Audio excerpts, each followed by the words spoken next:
Bertrand Russell. ¿Por qué no soy cristiano? El cristianismo y el sexo.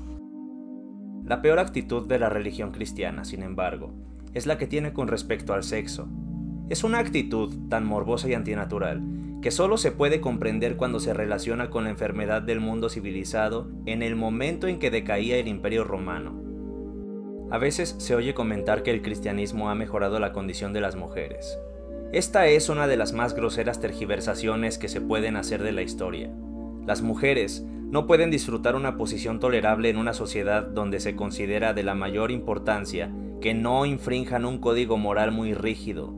Los monjes han considerado siempre a la mujer como la tentadora, como la inspiradora de deseos impuros. La enseñanza de la Iglesia ha sido, y sigue siendo, que la virginidad es lo mejor, pero que, para los que resulta imposible, está permitido el matrimonio, pues más vale casarse que quemarse, como dice San Pablo brutalmente. Haciendo indisoluble el matrimonio y eliminando todo conocimiento del Ars Amandi, la Iglesia hizo cuanto pudo para lograr que la única forma de sexualidad permitida supusiera poco placer y mucho dolor. La oposición al control de la natalidad obedece, en realidad, al mismo motivo. Si una mujer tiene un hijo por año, hasta que muere agotada, no parece que vaya a obtener un gran placer de su matrimonio. Por lo tanto, hay que combatir el control de la natalidad. El concepto de pecado, unido a la ética cristiana, causa un enorme daño, ya que proporciona a la gente una salida a su sadismo que pueden considerar legítima e incluso noble. Póngase, por ejemplo, la cuestión de la prevención de la sífilis. Sabido es que, si se toman precauciones por adelantado, el peligro de contraer la enfermedad es muy pequeño. Sin embargo, los cristianos se oponen a la difusión del conocimiento de este hecho, ya que mantienen que los pecadores deben ser castigados. Mantienen esto hasta tal punto que están dispuestos a que el castigo se extienda a las esposas y a los hijos de los pecadores. En la actualidad hay en el mundo muchos miles de niños que padecen sífilis congénita y que no deberían haber nacido, de no haber sido por el deseo de los cristianos de ver castigados a los pecadores. No puedo entender cómo doctrinas que posibilitan esta diabólica crueldad se pueden considerar como beneficiosas para la moral. No solo con respecto al proceder sexual, sino también con respecto al conocimiento de los temas sexuales. La actitud de los cristianos es peligrosa para el bienestar humano.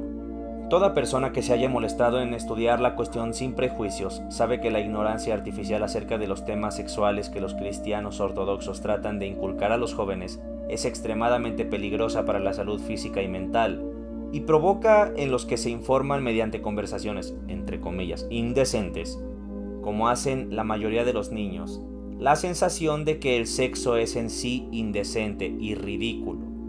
No creo que haya quien pueda defender que el conocimiento es indeseable en forma alguna. Yo no pondría barreras a la adquisición de información en materia sexual. Hay argumentos de mucho más peso en su favor que en el caso de la mayoría de las demás materias. Una persona probablemente actúa con menos prudencia cuando es ignorante que cuando está instruida. Y es absurdo dar a los jóvenes una sensación de pecado porque tengan una curiosidad natural acerca de un asunto importante. A todos los muchachos les interesan los trenes. Supongamos que se les dice que el interés por los trenes es malo. Supongamos que les vendan los ojos siempre que están en un tren o en una estación de ferrocarril. Supongamos que nunca se permite que la palabra tren se mencione en presencia suya. Y se mantiene un misterio impenetrable en cuanto a los medios por los cuales se les transporta de un lugar a otro. El resultado no sería hacer que cesase el interés por los trenes. Por el contrario, los muchachos se interesarían más por ellos, pero tendrían una morbosa sensación de pecado, porque este interés se les habría presentado como indecente. Todo muchacho de inteligencia despierta podría, de esta forma, convertirse en un neurasténico. Esto es precisamente lo que se hace en materia de sexo. Pero, como el sexo es más interesante que los trenes, los resultados son aún peores. Casi todo adulto de una comunidad cristiana tiene una enfermedad nerviosa como resultado del tabú imperante en materia sexual cuando era muchacho. Y este sentimiento de pecado implantado artificialmente es una de las causas de la crueldad timidez y estupidez en las etapas posteriores de la vida. No hay motivo racional de ninguna clase para impedir que un niño se entere de un asunto que le interesa, ya sea sexual o de otra índole. Y no tendremos jamás una población sana hasta que esto no se lleve a la práctica, cosa imposible mientras las iglesias dominen la política educacional. Dejando de lado estas objeciones relativamente detalladas, es evidente que las doctrinas fundamentalistas del cristianismo exigen una gran cantidad de perversión ética antes de ser aceptada. El mundo, según se nos dice, fue creado por un Dios que es a la vez bueno y omnipotente. Antes de crear el mundo previó todo el dolor y la miseria que iba a contener, por lo tanto es responsable de ellos. Es inútil arguir a que el dolor del mundo se debe al pecado. En primer lugar, eso no es cierto. El pecado no produce el desbordamiento de los ríos ni las erupciones de los volcanes. Pero aunque fuera verdad, no serviría de nada. Si yo fuera a engendrar un hijo sabiendo que iba a ser un maniático homicida, sería responsable de sus crímenes. Si Dios sabía de antemano los crímenes que el hombre iba a cometer, era claramente responsable de todas las consecuencias de esos pecados cuando decidió crearlo.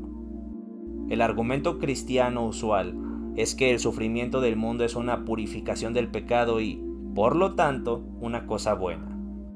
Este argumento es, claro está, solo una racionalización del sadismo, pero en todo caso es un argumento pobre.